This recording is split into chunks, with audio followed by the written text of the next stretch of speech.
सचिवालय स्थित विजिलेंस विभाग के स्पेशल सेक्रेटरी के दफ्तर और रिकॉर्ड रूम में गोपनीय फाइल्स के गायब होने के मामले में एफआईआर दर्ज होते ही सौरभ भारद्वाज की मुसीबतें बढ़ गईं।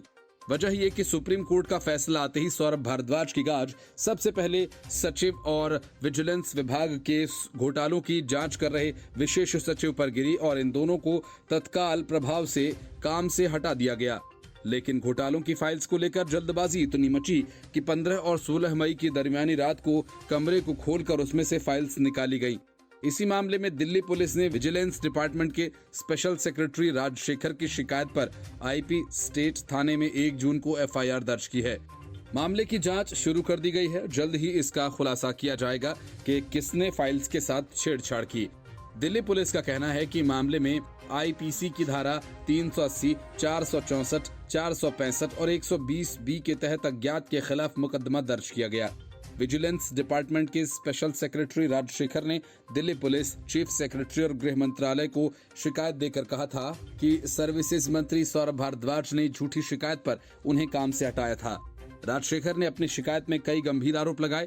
उन्होंने कहा था कि 15 और 16 मई की रात में सचिवालय के कमरा नंबर 403 स्थित उनके दफ्तर और रिकॉर्ड रूम में रखी कई दस्तावेज की फोटोकॉपी कराई, जिसमें मुख्यमंत्री अरविंद केजरीवाल के घर के रेनोवेशन पर खर्च, जांच की फाइल, फीडबैक यूनिट, जल बोर्ड, टैक्स डिपार्टमेंट से सोने की चोरी, तिहाड़ जेल अधिकारी के साठगांठ करने जैसे मामलों की फाइल्स की।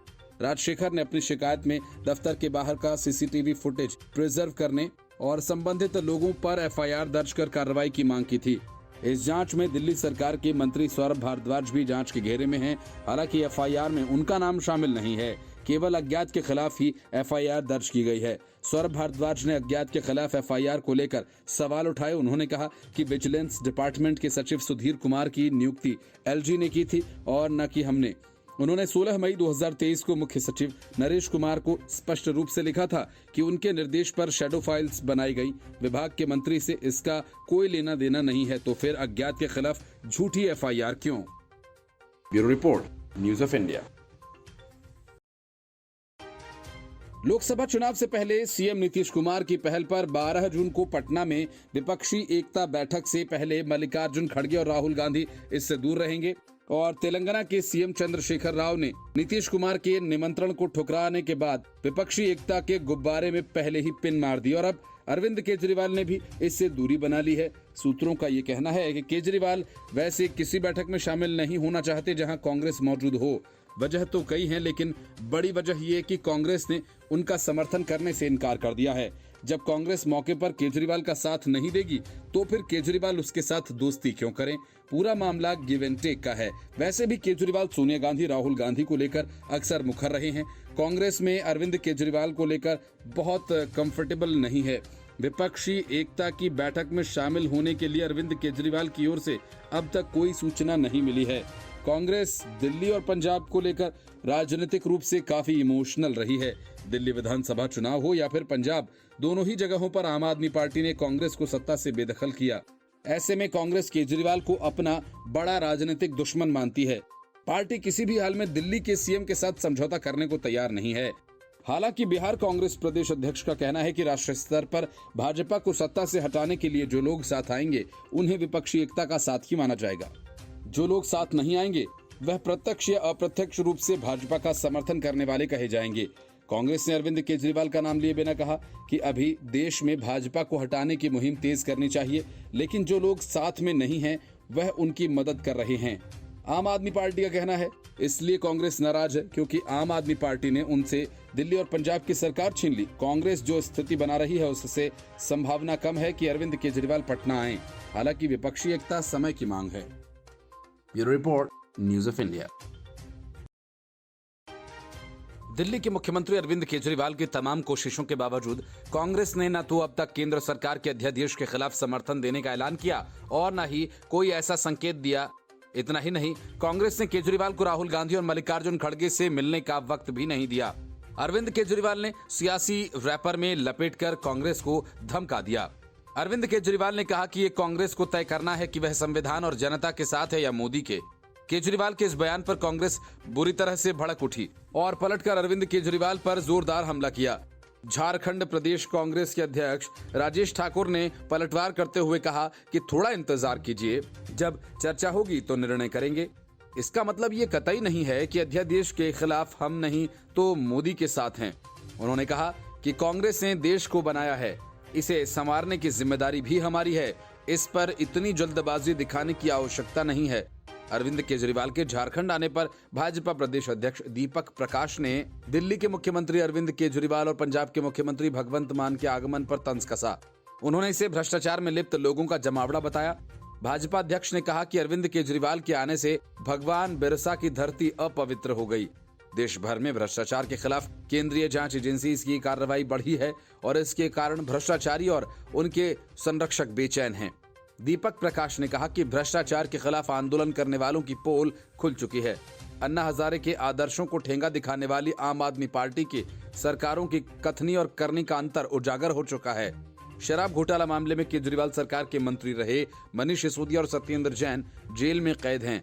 उन्होंने आगे कहा कि पंजाब के मुख्यमंत्री का चरित्र जगजाहिर है।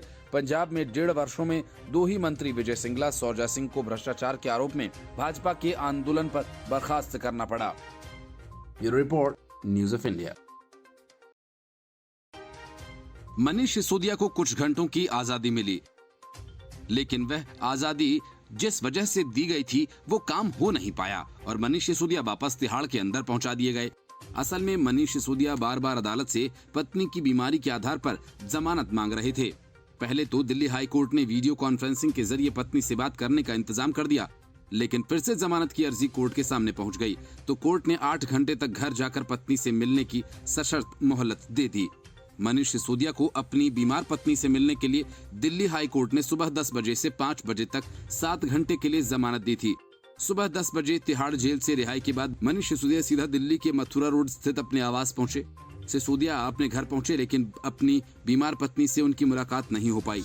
मनीष सिसोदिया के घर पहुंचने से पहले ही उनकी पत्नी की तबीयत अचानक बिगड़ गई और उन्हें इलाज के लिए LNJP अस्पताल ले जाया गया। अस्पताल ले जाने की वजह से मनीष सिसोदिया की मुलाकात उनकी पत्नी से नहीं हो सकी। मनीष सिसोदिया को कोर्ट से इस शर्त पर जमानत दी गई थी कि वे इस दौरान मीडिया से बात नहीं करेंगे। कोर्ट ने सिसोदिया के सामने परिवार के अलावा किसी भी बाहरी व्यक्ति से बात नहीं करने, मोबाइल फोन और इंटरनेट का इस्तेमाल नहीं करने की भी शर्त रखी थी।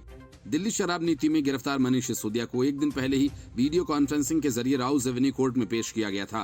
राउज एवेन्यू कोर्ट ने मनीष सिसोदिया की न्यायिक हिरासत की अवधि 6 जून तक के लिए बढ़ा दी थी।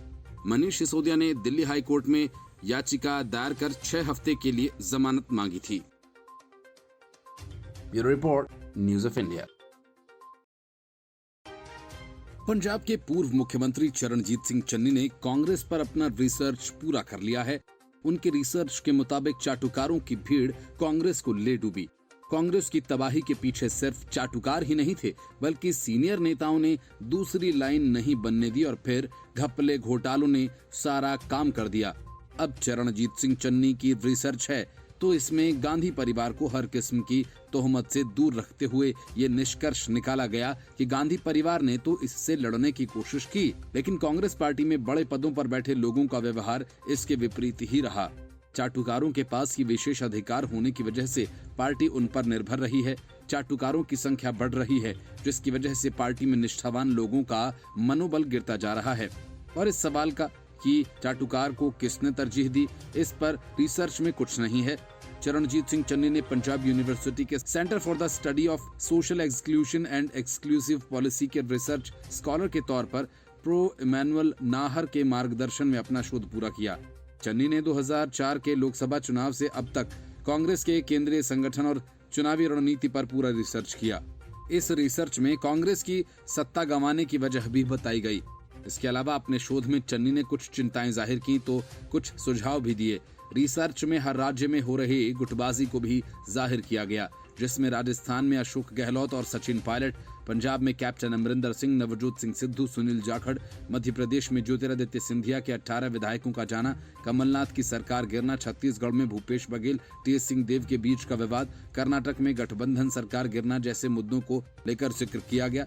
रिसर्च में ये भी बताया गया कि सोनिया गांधी का फोकस वरिष्ठ नेताओं पर रहता है, तो वहीं राहुल गांधी का फोकस युवाओं पर। हालात ये हैं कि कुछ सीनियर नेताओं ने तो कुछ राज्यों में दूसरे नेताओं को भरने तक नहीं दिया, जिसकी वजह से कार्यकर्ताओं में नाराजगी रही। इसके अलावा रिसर्च में कहा गया कि 2009 में नरेगा, आरटीआई और अन्य सामाजिक कार्यक्रमों की वजह से जीत मिली थी, लेकिन इसके बाद 2G स्पेक्ट्रम, आदर्श सोसाइटी स्कैम, गठबंधन में मतभेद के अलावा घोटालों के खुलासों की वजह से कांग्रेस की छवि खराब हुई थी। Bureau report, news of India.